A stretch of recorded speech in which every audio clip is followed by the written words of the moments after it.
Justice League Chaos Creator, Rimuru times Justice League, by Yazoo_U. Chapter 17, Experiment Evidence. Another dead end. Batman muttered under his breath, standing in the Batcave with his eyes glued to the massive digital map displayed on the screen. Red trails and markings lit up as he traced potential leads, his mind racing to piece all the evidence he collected together. Suddenly, his comm crackled to life. "Batman," Superman said, his voice steady, "I've found something that you might want to see." "What is it?" "There's a facility underneath the mall that was destroyed." Batman straightened. "I'm on my way." Adding a question, "What does it look like?" And Superman explained every little detail he can see. The Batmobile came to a screeching halt outside the mall's cordoned-off perimeter. Civilians and police alike stared as the Dark Knight emerged from his Batmobile, his cape billowing behind him. The civilians gasp and so are the police. After all, Batman rarely do any day job and mostly do night job. And he might be from a distant city, but Batman was still a well-known hero. Inside, Superman stood waiting near the hidden tunnel entrance. "Batman." The two descended into the secret passage, their footsteps echoing against the metal walls. Batman's sharp eyes scanned every detail as they moved, already forming theories. Upon reaching the underground facility, Batman activated his wrist scanner, cataloging the environment. He moved methodically, checking every room, his cowl's HUD recording everything. "Experiments," Batman said flatly, gesturing to a set of exotic materials, shattered vials and storage of dangerous chemical. This wasn't a storage site.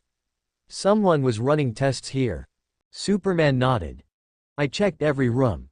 And, pausing for a moment, he gulped and nervously continued, "TGE lowest floor was."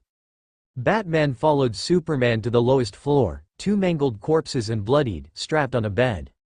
Surgical tools are tainted with dried blood. Some of their organs left unused, organs preserved in jars. By the looks of it, it's probably been almost a day since these people died.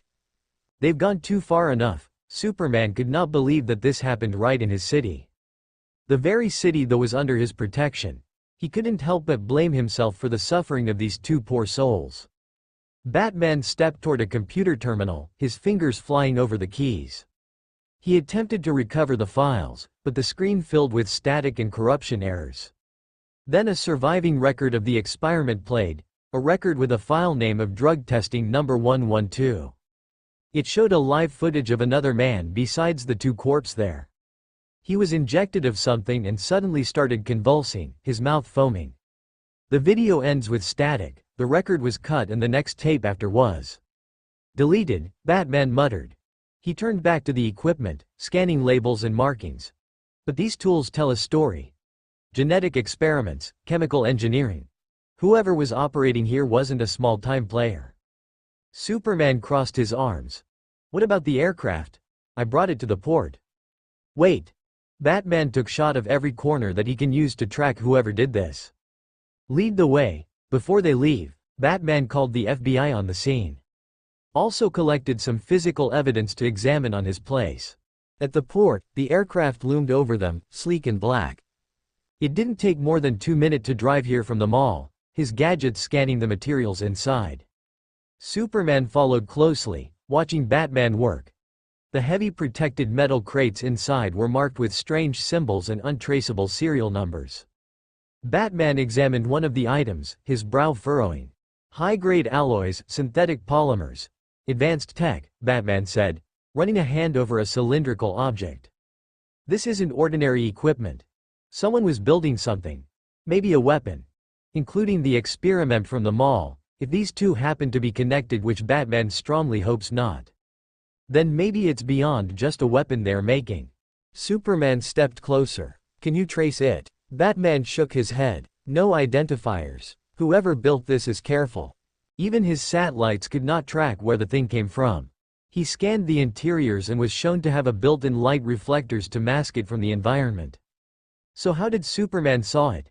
He moved to the cockpit, scanning the controls and systems. No logs, no flight paths, they scrubbed everything. "I don't think this was just random criminal activity.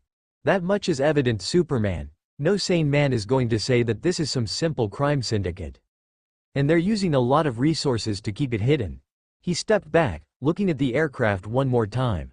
His mind drifted to the month's other anomalies. The Neon Triad gang had been unusually quiet, a group not known for restraint. Batman's lips thinned. It could be them. Superman raised an eyebrow. Who? They've been quiet. Too quiet, and quiet means planning. If it them. No. There's still too much to trace back. I can't make any speculations now. I need to be sure. Batman. Oh. Superman, I appreciate what you did today. I'll be heading now.